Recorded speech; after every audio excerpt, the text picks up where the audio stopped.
Bon après-midi tout le monde. Peut-être avant de commencer, je vais clarifier mon positionnement par rapport à ces sujets-là. Ça va vous permettre de comprendre là, les analyses qu'on a faites. Au regroupement, c'est clair que pour nous, le système de justice et le traitement judiciaire des infractions criminelles, ça fait partie de la solution à la violence conjugale. Ce n'est pas la seule solution, ça prend bien d'autres choses, mais ça fait partie de la solution.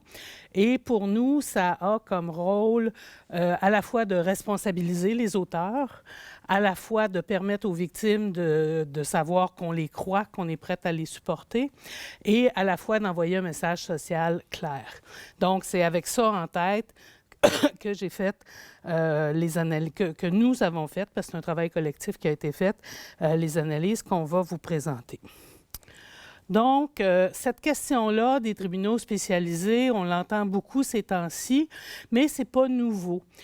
Dès 1986, quand le gouvernement a rendu public la politique d'intervention en matière de violence conjugale, qui a fait qu'au Québec, on a enfin judiciarisé ces actes criminels-là, la question s'est posée. Est-ce qu'on fait des chambres spécialisées ou pas?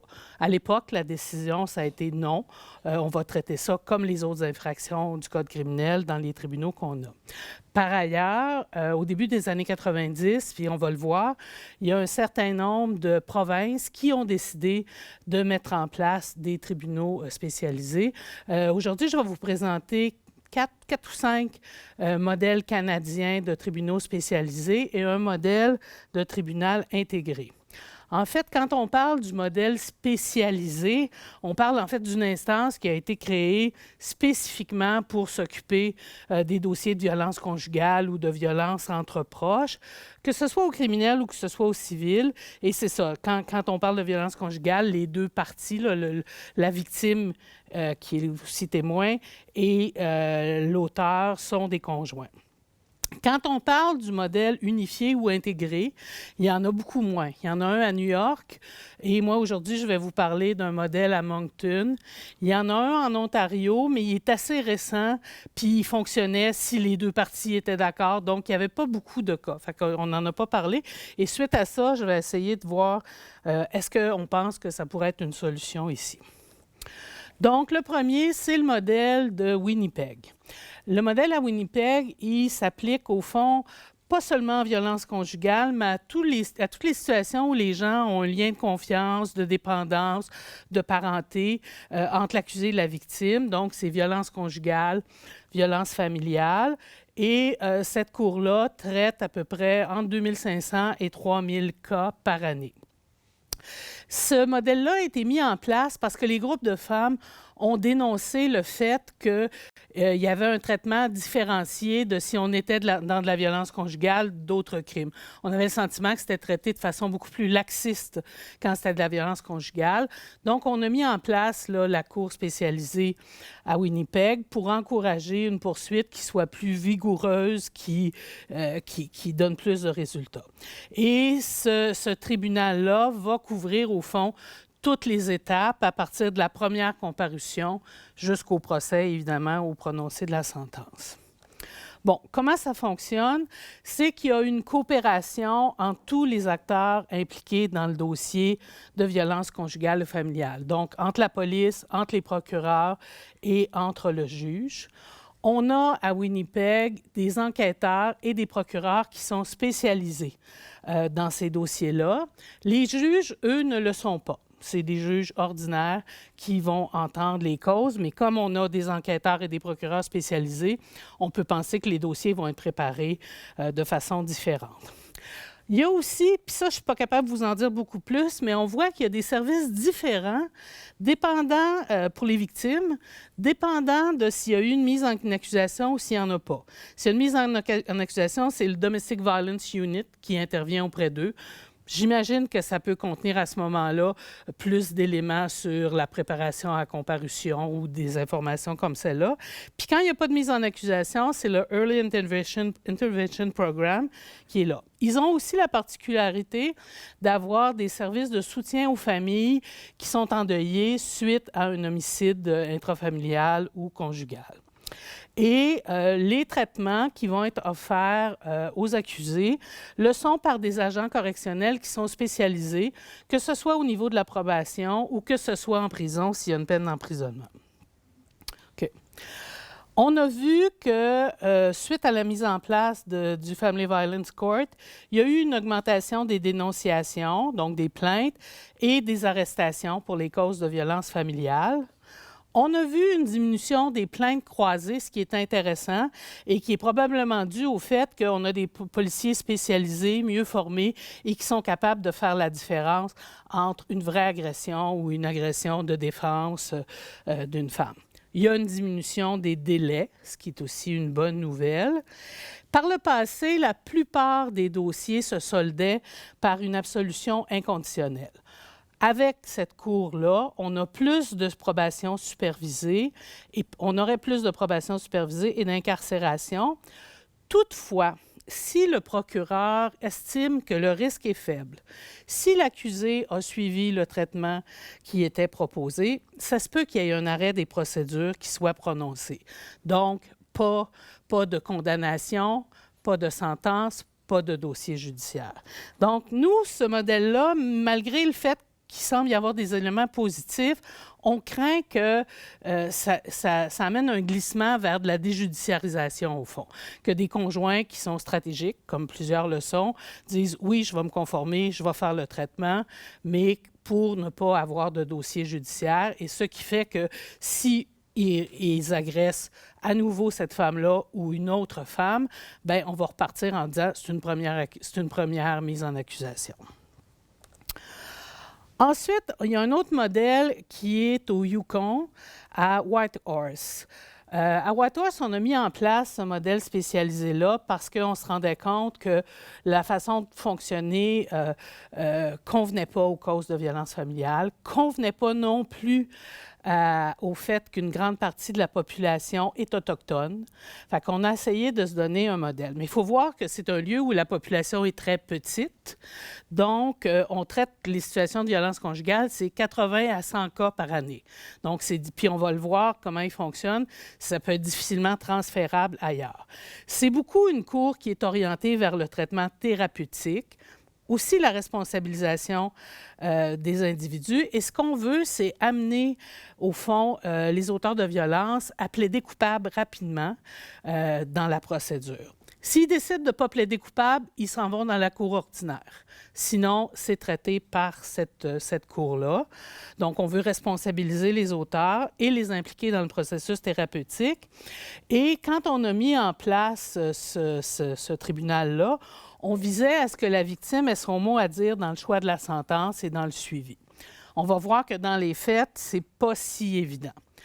Donc, comme j'ai dit, les agresseurs qui plaident coupables peuvent participer rapidement à un programme de traitement et on va tenir compte de cette participation-là dans le choix de la sentence qu'on va donner à la fin.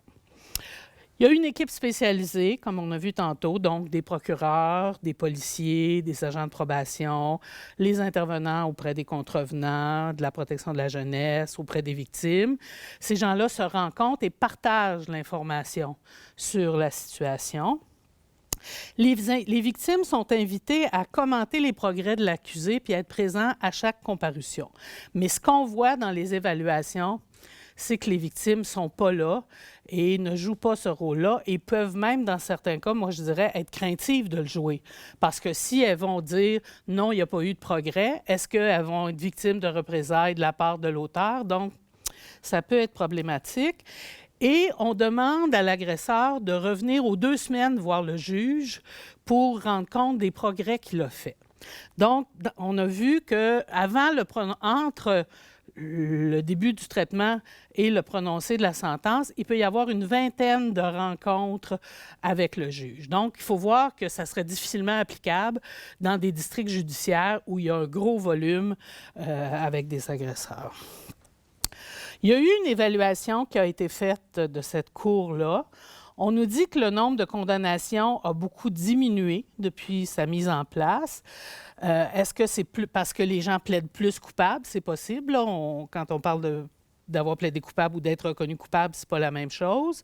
On nous dit que le taux de récidive est plus faible pour les accusés qui ont suivi le traitement. Mais ce qu'on ne sait pas, c'est est-ce qu'effectivement, ils n'ont pas refait de gestes de violence ou est-ce que c'est parce qu'on n'a pas rapporté ces gestes de violence-là? Les recherches qui ont été faites ne nous donnent pas l'information là-dessus de façon claire et on voit que malgré l'intention d'impliquer les victimes, elles sont généralement laissées à l'écart du processus judiciaire puis qu'il n'y a pas eu plus de ressources de soutien et d'accompagnement des victimes. Donc, encore là, pour nous, le modèle de Whitehorse, il y a un danger de déviation. Est-ce qu'on laisse la place plus au thérapeutique qu'au judiciaire? C'est pas qu'on est contre l'idée d'une thérapie, mais le système judiciaire a aussi un rôle de sanction, de responsabilisation, et on semble oublier les victimes. Calgary a aussi un modèle où on traite à peu près 2400 situations par année. Ça s'applique à toutes les situations de violence conjugale, de violence intrafamiliale, de mauvais traitement envers les enfants ou envers les aînés. On vise à responsabiliser les auteurs et on a un traitement différencié dépendant du niveau de risque. Si le niveau de risque est jugé élevé, on va poursuivre. Si le niveau de risque est jugé plus faible, on va aller vers le traitement et on souhaite assurer évidemment la sécurité des victimes.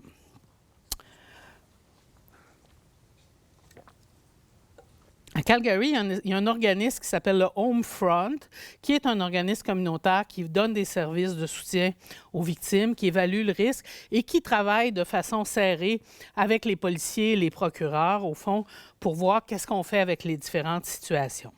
Là non plus, il n'y a pas de juge spécialisé. C'est les juges qui font la rotation là, d'une cour à l'autre.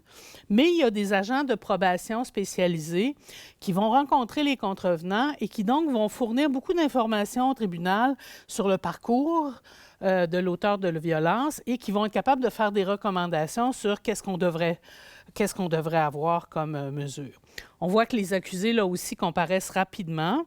Et, comme je l'ai dit, s'ils sont considérés à faible risque, leurs chefs d'accusation peuvent être suspendus ou remplacés par une ordonnance de garder la paix, ce qui s'appelle ici un 810, ou il y a d'autres ordonnances civiles aussi, et une obligation de suivre un traitement.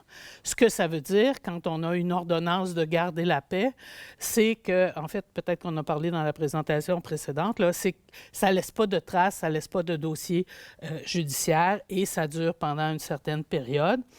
Pour les cas plus sérieux, il semble qu'il y a une équipe qui travaille à faire la recherche de preuves pour mieux monter les dossiers.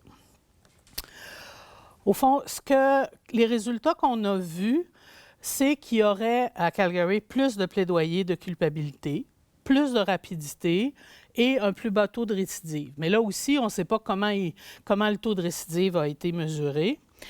Et la question qu'on se pose, nous, quand on mesure le taux de récidive, c'est est-ce qu'on a tenu compte des ordonnances de garder la paix qui ont été données? Tu sais, si quelqu'un a déjà eu une ordonnance, normalement, ça ne compte pas. Dans ce cas-ci, est-ce que c'est pris en compte quand on compte le taux de récidive? Donc là aussi, nous, ça nous semblait un modèle qui pouvait avoir un certain danger de glissement vers la déjudiciarisation. Le K-Court.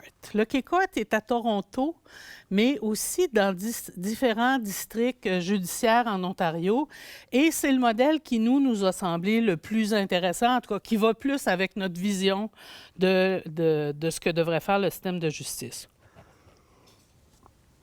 Ça s'applique à toutes les situations de violence conjugale. Donc, dépendant de la grosseur du district, ils peuvent avoir de 1 900 à 5 300 infractions par année. Et ça s'est vraiment été mis en place dans une volonté de renforcer, d'aller dans le sens de la politique de tolérance zéro face à la violence. Donc, on veut une poursuite coordonnée, vigoureuse. Le but principal, c'est vraiment la responsabilisation des contrevenants et aussi de donner un meilleur soutien aux victimes et surtout de favoriser leur coopération. Tu sais, on dit souvent « Ah, on n'arrive pas à judiciariser parce que les victimes ne veulent pas coopérer, ne veulent pas témoigner. » On part. On s'est beaucoup attaqué à cette question-là à Toronto. Donc, à Toronto, il y a des équipes spécialisées. Il n'y a pas une équipe spécialisée, mais il y a des policiers spécialisés, des procureurs spécialisés et il y a aussi un comité de coordination qui examine les choses, qui évalue au fur et à mesure et qui peut apporter des changements. Et dans ce comité-là, il y a aussi des intervenants et des intervenantes auprès des victimes et auprès des auteurs. À Toronto, on a mis beaucoup d'énergie à soutenir les victimes, à les encourager à témoigner. Donc, on travaille à la préparation au témoignage. On les amène visiter la cour. On fait une évaluation. Est-ce que les victimes ont besoin d'aide au témoignage? D'utiliser la visioconférence pour témoigner, d'utiliser des écrans pour ne pas voir l'auteur de violence. Donc, on évalue beaucoup ça. L'autre chose sur laquelle on a mis beaucoup d'énergie, c'est qu'on travaille très fort et très rapidement à avoir une bonne collecte de preuves. Dans les 24 heures après l'intervention policière, les enquêteurs ramassent la preuve. L'appel qui a été fait au 911, le dossier médical s'il y a eu des blessures, des photos des blessures, des lieux. On va prendre la déclaration de la victime sur vidéo, pas seulement sur papier. Donc, elle pourra servir si jamais la victime ne veut pas ou ne peut pas témoigner. On va aussi revoir quels sont les éléments qui pourraient corroborer, au fond, la déclaration de la victime. Et comme je l'ai dit, au moment du témoignage, on va utiliser au besoin les aides au témoignage. Il y a des procureurs à temps plein qui travaillent pour le K-Court et les procureurs ont un manuel de procédure qui les invite à ne pas abandonner, qui leur dit que même si la victime hésite, ce n'est pas une raison pour abandonner les poursuites, contrairement à ce qu'on voit beaucoup ici. Et il y a un programme solide d'intervention auprès des conjoints là, avec la John Howard Society. Ce que ça a donné comme résultat dans une étude qui a été faite, c'est 37 % des victimes ont coopéré avec le tribunal pour témoigner tout ça. 81 % des accusés ont été poursuivis et condamnés, ce qui est quand même un nombre très important. Et parmi ceux qui ont été condamnés, 31 % ont eu une peine de prison. Et on voit que s'il y a eu des blessures graves et encore plus, si la victime est encore en lien avec l'agresseur, donc à risque, on va voir plus de peines d'emprisonnement. Contrairement à la logique que des fois on voit en disant « ben non, la victime est encore en lien, on n'ira pas dans ce sens-là, il y a des conséquences ». En tout cas, eux ont trouvé moyen de le travailler. Il y aurait 7 fois plus de probabilité de condamnation, peu importe si c'est des délits graves ou moins graves. Tu sais, dernièrement, moi, je parlais avec un journaliste qui disait « on voit que les peines sont plus graves pour les tentatives de meurtre au Québec ». Oui, bien, ça peut se comprendre, mais est-ce que les peines sont plus graves aussi pour les voies de fait ou pour d'autres, où là, des fois, on va plus remettre en question la crédibilité de la victime ou tout ça. Quand on est face à une tentative de meurtre, là, si la preuve est assez solide d'habitude, l'intention est plus facile à prouver. Fait que ça peut... fait que là, on voit que peu importe le délit, ça peut le faire. Et on a vu qu'il y avait une grande amélioration des services aux victimes. Donc, c'est vraiment un modèle qui est axé sur la responsabilisation, sur la reconnaissance de la violence et qui reflète le caractère sérieux de la violence conjugale. Bon, on n'a pas d'idée des coûts par rapport à ce modèle-là ou par rapport à un autre. On peut penser qu'il y a eu des investissements, mais on voit que des résultats sont possibles. Là, je vais vous parler du seul modèle intégré que j'ai mis dans la présentation.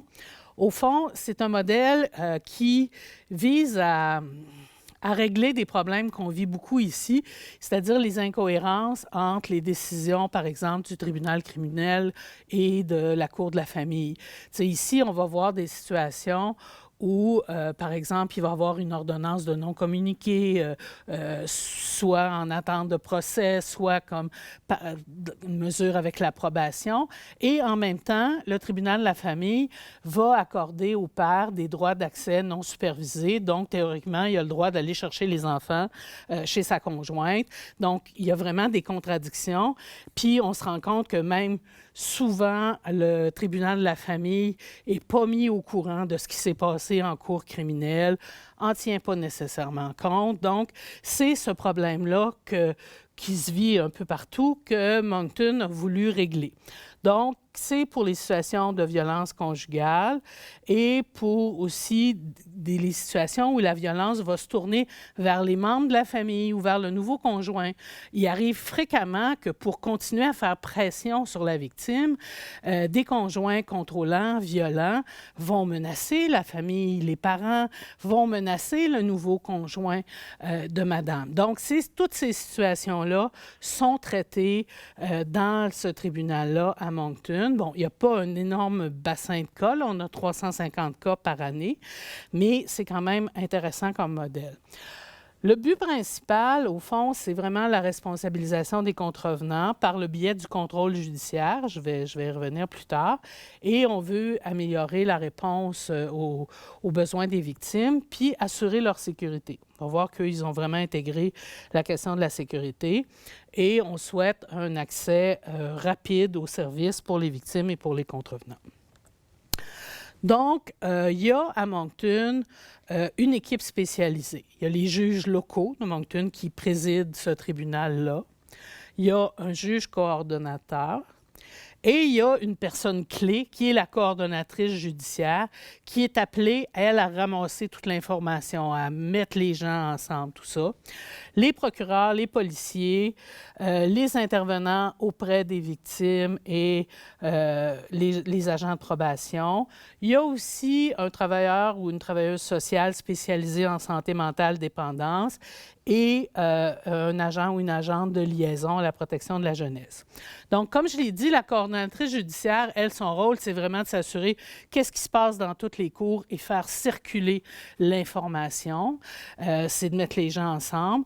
On sait aussi, souvent c'est difficile, par exemple, d'avoir de l'échange d'informations dans les cas de protection de la jeunesse. On sait que le niveau de confidentialité est plus élevé, mais à Moncton, il y a vraiment, entre les ministères concernés, donc probablement la justice et l'équivalent de ce qui est notre ministère de la Santé et des Services sociaux puis notre protection de la jeunesse, il y a de l'information qui peut circuler sur les dossiers quand on est dans des situations liées à la protection de la jeunesse. Donc, des enfants des victimes. Les victimes reçoivent toute une gamme de services dont l'évaluation des risques en vue de planifier les mesures pour assurer leur sécurité.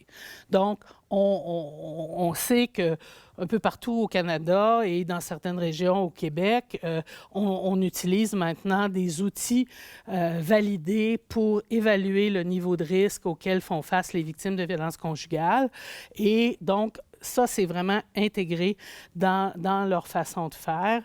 Au Québec, il y a un projet pilote à l'heure actuelle où dans 4 régions, Montréal, Québec, Côte-Nord et Abitibi, des agents de probation peuvent évaluer les risques à la sécurité au moment de la première comparution, avant la remise en liberté. On sait que la règle en justice, c'est de ne pas garder les gens incarcérés, à moins qu'on pense que les gens ne viendront pas témoigner ou à moins qu'on pense qu'il y a un risque pour la sécurité. Mais des fois, le risque pour la sécurité en violence conjugale, c'est assez théorique. Hein?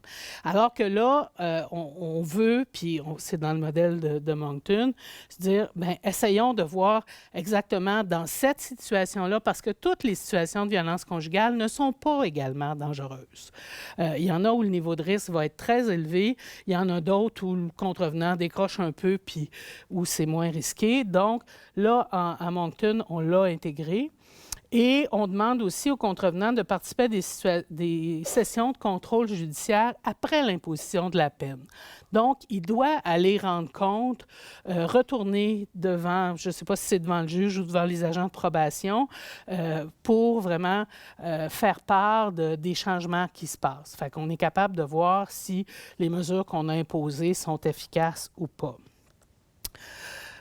Nous, ce qu'on voyait, ce qu'on trouvait aussi intéressant à Moncton, c'est qu'au fond, en mettant ensemble le traitement de l'ensemble des infractions, que ce soit dans ce district-là ou ailleurs, mais en mettant ensemble aussi les décisions qui sont prises au tribunal de la famille, ça permet d'avoir vraiment une meilleure idée de la situation de la violence conjugale qui est somme toute assez complexe. Et ça, dans ce cas-ci, ça améliore pas juste le traitement traitement judiciaire criminel, mais ça va améliorer aussi les décisions qui vont être prises au tribunal de la famille et à la limite en protection de la jeunesse. Donc, on a vraiment un meilleur suivi et donc des meilleures décisions. On trouvait aussi que la question de l'évaluation des risques, de la responsabilisation du contrevenant, allié à des délais plus courts, puis le lien entre les cours, ça permettait d'éviter des ordonnances contradictoires et que c'était un modèle prometteur. C'est sûr que c'est à petite échelle, il faudra voir comment on serait capable d'avoir ça et d'avoir une coordination. Tu sais, au Québec, quand on a parlé d'un modèle spécialisé, on nous a souvent dit « Ah, ça se peut pas constitutionnellement, on est chargé d'appliquer les lois, mais en même temps, on ne peut pas créer des tribunaux comme ça. Il y a la Cour supérieure, il y a la Chambre du Québec, bon, etc. » Mais d'avoir une coordonnatrice, au fond, qui fait le lien, ça ne demande pas de modification au système. Fait que peut-être que ça peut être des pistes intéressantes. Fait que est-ce que la mise en place de tribunaux spécialisés, c'est une réponse aux enjeux auxquels on fait face? Nous, on dit, bien, pas nécessairement. En tout cas, à partir de l'expérience canadienne, on a le sentiment que beaucoup des cours qui sont là ont des risques de glissement vers le traitement plutôt que vers la responsabilisation. Je ne dis pas que le traitement ne peut pas responsabiliser, mais en même temps, le système de justice a une fonction qui est vraiment de sanctionner. On a aussi, si on déjudiciarise, quel message social on envoie? Est-ce que c'est moins grave un crime de violence conjugale? Est-ce qu'on tolère plus ça? C'est quoi la place des victimes? En tout cas, sauf à Toronto ou un peu à Moncton, on n'a pas le sentiment que dans les modèles qu'on connaît au pays, il y a plus de place faite aux victimes que ce qu'on connaît ici. Et on a le sentiment que plus d'études seraient nécessaires. Tu sais, tantôt, je vous disais, est-ce que c'est vraiment parce qu'il y a moins de récidives ou est-ce que c'est parce que les victimes dénoncent moins? Qu'est-ce que ça donne comme résultat sur le plan du traitement? Je pense qu'on aurait besoin de plus de recherche, d'études pour avoir des résultats plus cohérents ou plus parlants là-dessus. Ceci dit, ça ne veut pas dire qu'on ne peut pas améliorer les choses. Nous, on pense que ce sur quoi il faut travailler, c'est vraiment d'adapter le traitement judiciaire à la nature particulière que comporte la violence conjugale. C'est contrairement à d'autres crimes, on est face à des victimes qui ont un lien intime avec l'agresseur. Ça peut créer des choses chez les victimes, mais ça fait aussi que l'agresseur connaît beaucoup de choses sur la victime et peut l'utiliser en cours, son avocat peut l'utiliser. C'est aussi que dans le cadre de cette relation intime-là, ce qui est particulier puis qu'on ne voit pas dans d'autres crimes, c'est que c'est des relations empreintes de contrôle et de domination. Et ça se répète plusieurs fois. La première fois qu'un contrevenant est amené en cours, souvent, il va avoir fait plusieurs agressions dans le passé. Et ça va avoir laissé un impact sur la victime, effectivement, sur sa capacité à témoigner, sur la crainte de ce qui va arriver dans l'avenir, tout ça. Donc, on se dit, si on veut améliorer, il faut vraiment tenir compte de ça. On se dit, oui, on en tient compte, on essaye d'aider les victimes pour qu'elles soient capables de témoigner, mais je pense qu'il y a plus que ça à faire.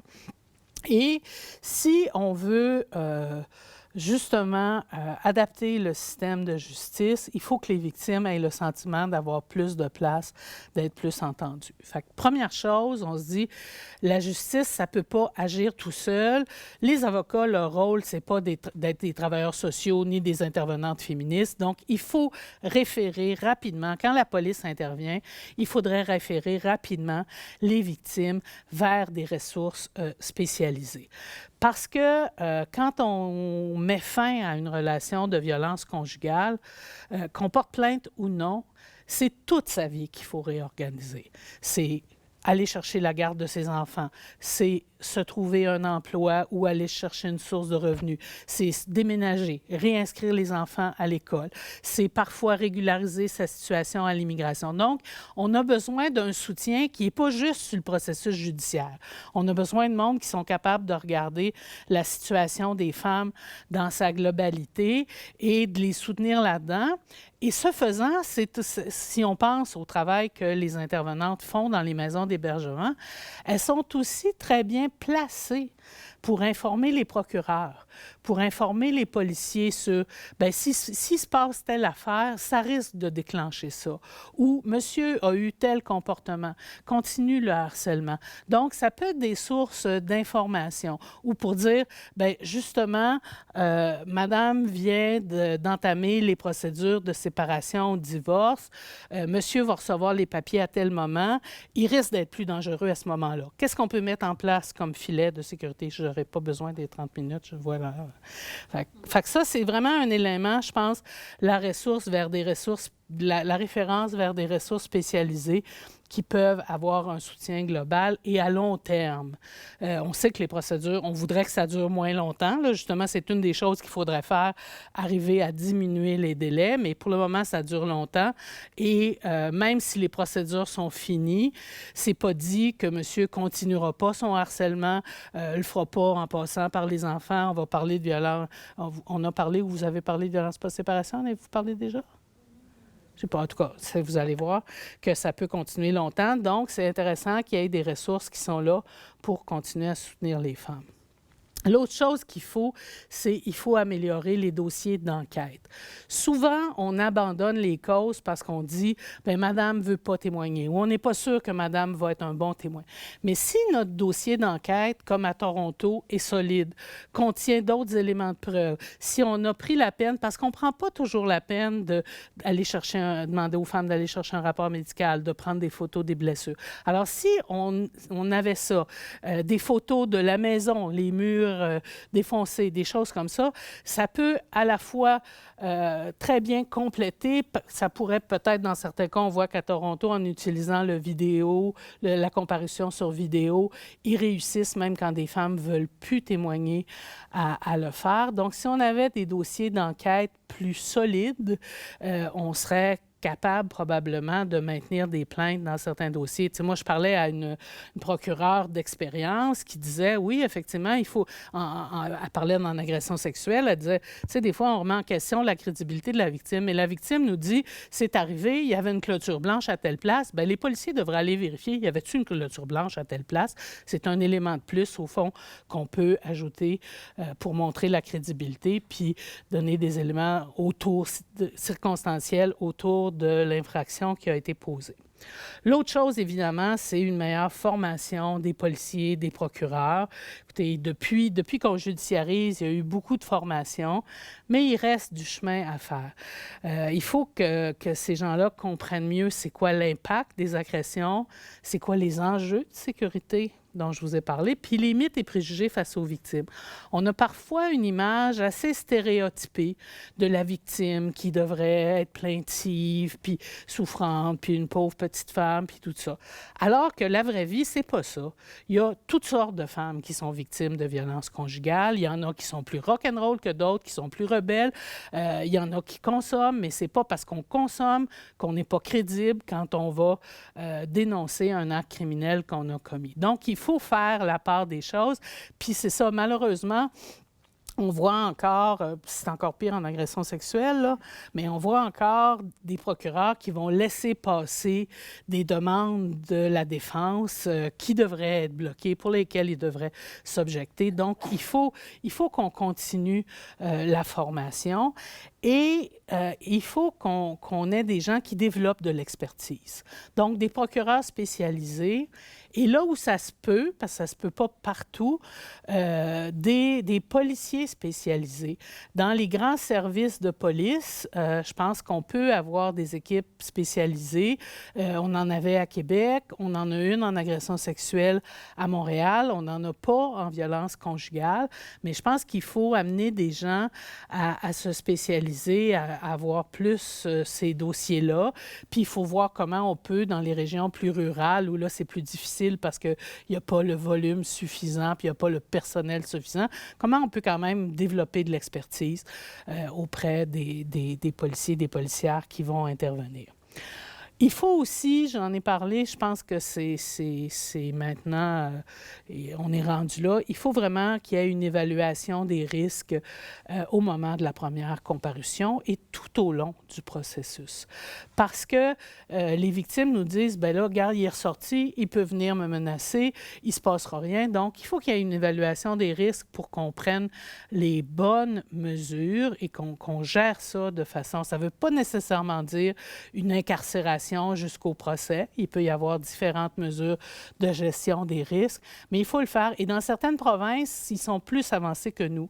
En Colombie-Britannique, par exemple, ça semble beaucoup plus intégré dans le système judiciaire, la question de l'évaluation puis la gestion des risques. Puis, il faut aussi arriver à travailler de façon collective là-dessus. Tu sais, il y a certaines régions du Québec où, effectivement, maisons d'hébergement, groupes pour conjoints violents, services de probation, police, couronne vont travailler ensemble pour voir, pour gérer, pour déterminer quelles sont les meilleures mesures et pour mettre en place les meilleures stratégies de gestion des risques. Mais ça, souvent, c'est par-dessus la tâche de chacun d'eux. Il faut que les gens agrandissent leur mandat par en dedans parce que, pour le moment, le gouvernement du Québec n'a pas du tout apporté de soutien pour ces concertations-là. Tu sais, à Laval, on me disait l'année dernière, ils ont une concertation qui s'appelle Agir. Ils ont eu 25 situations de crise qui a justifié qu'on rassemble ensemble les intervenants. Mais ça marche parce qu'il y a quelqu'un de dégagé au service de police et qu'il y a une des coordonnatrices des maisons qui fait ça en plus de sa tâche. Donc, et si le service de police retirait sa participation et si les maisons disaient on n'est plus capable, bien, ça serait compliqué de maintenir cette concertation-là. Dans d'autres régions, il y a le Carrefour Sécurité en violence conjugale qui tente de soutenir les partenaires, mais il faut que les partenaires trouvent de l'argent pour qu'on arrive à les réunir, pour qu'on puisse... Puis il n'y a pas d'argent pour les fois où les partenaires peuvent appeler le Carrefour pour dire je ne suis pas sûre du niveau de risque là-dedans, ou j'ai de la misère à savoir avec quel autre partenaire, quel autre je devrais contacter pour cette situation-là. Le Carrefour est là pour ça, mais il n'y a pas de soutien financier pour faire ça. Donc, c'est quelque chose qu'il faudrait plus formaliser, je dirais, et ça améliorerait beaucoup le traitement des situations de violence conjugale. L'autre élément essentiel pour les femmes, c'est vraiment qu'il se passe quelque chose quand il y a un manquement aux conditions qui sont imposées aux contrevenants. Ça ne donne rien de dire on lui donne une ordonnance de garder la paix et si monsieur continue d'aller harceler puis que la police dit, parce qu'on a entendu dans certaines régions, bien madame, notez-les, puis quand ça fera 10 fois, appelez-nous. Tu sais, mais là, en attendant, la femme est absolument dans l'insécurité. Elle est peut-être effectivement en danger. Donc, si on veut que les femmes aient confiance que ce qui est imposé, ça donne quelque chose, bien, il faut qu'il y ait un suivi. Évidemment, il faut qu'il y ait une diminution des délais. Parce que en fait, puisqu'on est présumé innocent jusqu'à ce qu'on soit reconnu coupable ou qu'on ait plaidé coupable, ça fait que tant que le processus n'est pas terminé, bien, monsieur peut se sentir totalement légitime de continuer à harceler. On sait que maintenant, à cause de l'arrêt Jordan, on va demander à la police de davantage monter le dossier avant qu'une plainte soit déposée. Et ça veut dire que tant que la plainte n'est pas déposée, monsieur a le sentiment qu'il ne se passera rien et qu'il était dans son bon droit et tout ça. Donc, l'ensemble des délais, il faut travailler à raccourcir ça. Nous, on avait proposé à la précédente ministre de la Justice de dire faites un projet pilote dans 1 ou 2 districts judiciaires pour voir comment on pourrait avoir une voie rapide. On sait que pour certains autres crimes, bon, c'est assez rare, mais ça existe. Il y a des traitements judiciaires plus rapides. Alors, est-ce qu'on pourrait faire ça? Parce que, au-delà de la sécurité, les longs délais, ça veut dire que la victime peut pas passer à autre chose. La victime, c'est sûr qu'en violence conjugale, si elle a des enfants, c'est plus difficile de passer à autre chose parce qu'elle risque d'être obligée d'avoir des contacts encore avec l'auteur. Mais prenons un cas où il n'y a pas d'enfants, par exemple, ou même avec les enfants. Tu sais, quand tu penses que tu vas aller témoigner dans 2 ans, bien, il faut que tu te rappelles de ce qui s'est passé pour être capable de faire un témoignage crédible. Donc, tu ne peux pas oublier ce qui s'est passé. Donc, les délais sont vraiment un problème là, important au niveau des victimes. Et il faut du soutien spécialisé par rapport au processus judiciaire, donc la préparation à témoigner, comment ça va se passer, de quoi ça a l'air une salle de cours, et de l'information sur l'état du dossier. Souvent, les victimes nous disent, bien, je ne sais pas. Je ne sais pas où c'est rendu, je ne sais pas quand est-ce que ça va arriver. Puis là, ils se ramassent finalement à recevoir un subpoena, puis c'est demain matin. Et ils n'ont pas toujours vu le procureur. Puis, tu sais, on pense souvent que le système de justice, ça fonctionne comme à la TV, que le procureur va être là, va prendre pour nous, va nous préparer, alors que dans les faits, les procureurs sont surchargés. Donc, souvent, ils n'ont pas tant de temps à donner aux victimes. Dans le plan d'action l'année dernière, le plan d'action gouvernemental en matière de violence conjugale, il y avait l'embauche de 20 procureurs supplémentaires pour améliorer le traitement.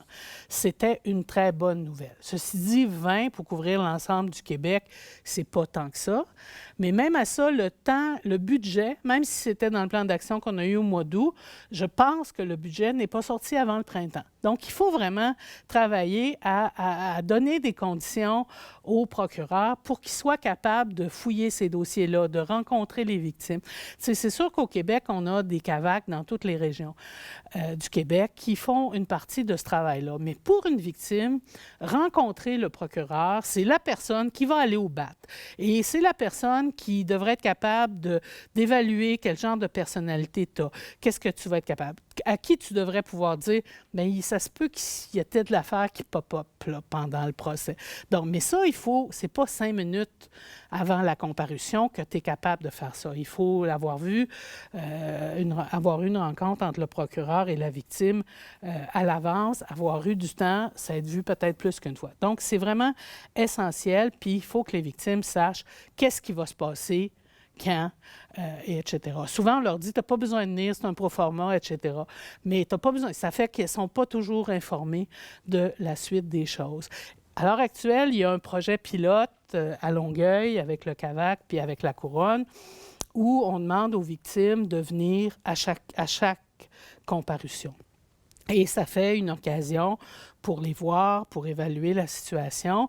Et ce faisant, le contrevenant sait aussi que la victime est là et que si c'était nécessaire, elle pourrait témoigner. Et il y a certains procureurs qui estiment qu'effectivement, que si on sent que la victime est solide et prête à témoigner, ça se peut que les contrevenants plaident coupables, ce qui fait que ça irait beaucoup plus vite. Donc, il y a beaucoup de choses qu'on peut faire pour améliorer le système sans nécessairement mettre en place un modèle spécialisé.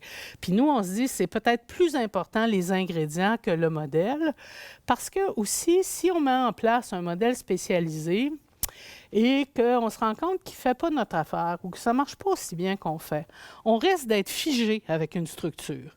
Alors que si les différents éléments qui viennent, là, les bonnes pratiques qu'on voit dans certains modèles sont mis en place, bien, c'est peut-être plus facile à bouger que quand on a dit on a le tribunal spécialisé de X place, etc. Fait que nous, on est assez prudente au regroupement face à ça, mais on pense qu'il y a beaucoup de choses qu'on sait qu'on pourrait faire qui pourraient améliorer ça. Alors, en conclusion, je l'ai un peu dit, pour nous, ce qui est l'essentiel, c'est vraiment le soutien à la victime tout au long du processus judiciaire pour l'informer, la préparer sur les différents éléments, mieux former tous les intervenants, trouver une façon d'atteindre les juges. Souvent, on dit avec l'indépendance de la magistrature, c'est difficile d'atteindre les juges, mais les juges en ont de la formation. Les ministres de la Justice ont quand même, je dirais, en tout cas, un pouvoir moral de les influencer. Et certains juges, de toute façon, voudraient changer les choses et améliorer les choses. Et il faut aussi, quand on parle de formation, j'ai parlé des procureurs, j'ai parlé des agents de probation qui sont les mieux placés pour faire l'évaluation des risques là, pendant le processus. Et évidemment, c'est ça, que l'évaluation devienne une pratique plus systématique. Alors voilà,